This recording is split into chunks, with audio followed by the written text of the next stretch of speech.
ជម្រាបសួរអ្នកទាំងអស់គ្នាក្នុងពេលគម្ពីរលូកាចំពុក10ខ25រហូតដល់37បានចែងថាមានបណ្ឌិតម្នាក់បានទូលសួរព្រះយេស៊ូវថាតើត្រូវធ្វើអ្វីខ្លះដើម្បីទទួលបានជីវិតអកលព្រះយេស៊ូវក៏មានបន្ទូលទៅកាន់បណ្ឌិតនោះវិញថាតើនៅក្នុងក្រឹត្យវិន័យបានចែងយ៉ាងណាពេលអានហើយតើយល់យ៉ាងណាបណ្ឌិតនោះក៏តបវិញថាស្រឡាញ់ព្រះម្ចាស់ដែលជាព្រះរបស់អ្នកឲ្យអស់ពីចិត្តគំនិតអស់ពីប្រាជ្ញាអស់ពីស្មារតីនិងអស់ពីកម្លាំងហើយស្រឡាញ់បងប្អូនឯទៀតឲ្យដូចស្រឡាញ់ខ្លួនឯងព្រះយេស៊ូវក៏មានបន្ទូលវិញថាចូលអ្នកធ្វើដូច្នោះនោះអ្នកនឹងទទួលបានជីវិតអកលពេលនោះព្រះយេស៊ូវក៏បានប្រាប់រឿងមួយទៅកាន់បណ្ឌិតដែលមានបុរសម្នាក់ធ្វើដំណើរពីក្រុងយេរូសាឡឹមឆ្ពោះទៅក្រុង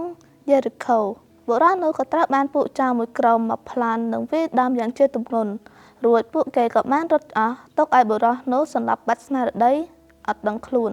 នៅពេលមួយមានបូជាចារ្យម្នាក់បានដើរកាត់តាមផ្លូវនោះក៏ឃើញបុរសនោះដេកសន្លប់ស្ដុកស្ដឹងប៉ុន្តែ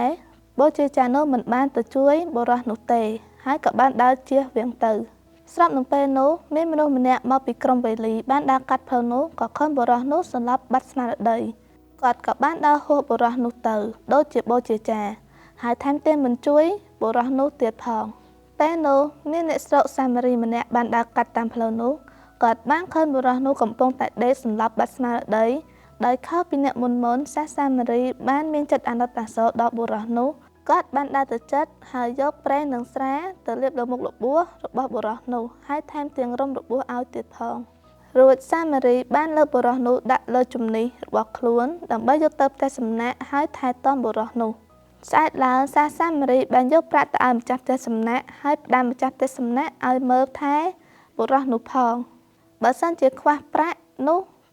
សាមារីនឹងត្រឡប់មកវិញដើម្បីបង្ក្រប់ប្រាក់នោះបន្ទាប់ពីព្រះយេស៊ូវបាននិយាយរឿងប្រាប់ទៅបណ្ឌិតរួចព្រះយេស៊ូវបានសួរទៅកាន់បណ្ឌិតនោះថាតើក្នុងចំណោមមនុស្សទាំង3នាក់នេះនរណាជាបងប្អូនរបស់បុរសដែលត្រូវចោទប្លន់នោះបណ្ឌិតក៏បានឆ្លើយតបវិញថាអ្នកដែលមានចិត្តមេត្តាករុណា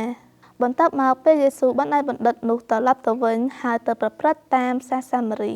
តម្លៃអប់រំនៃរឿងនេះគឺចង់បង្ហាញឲ្យយើងចេះជួយគ្នាទៅវិញទៅមកនៅពេលមានគ្រាអាសន្ននិងចូលស្រឡាញ់អ្នកជុំវិញខ្លួនរបស់អ្នកឲ្យដូចអ្នកស្រឡាញ់ខ្លួនឯងសូមអរគុណសម្រាប់ការទស្សនាវីដេអូមួយនេះ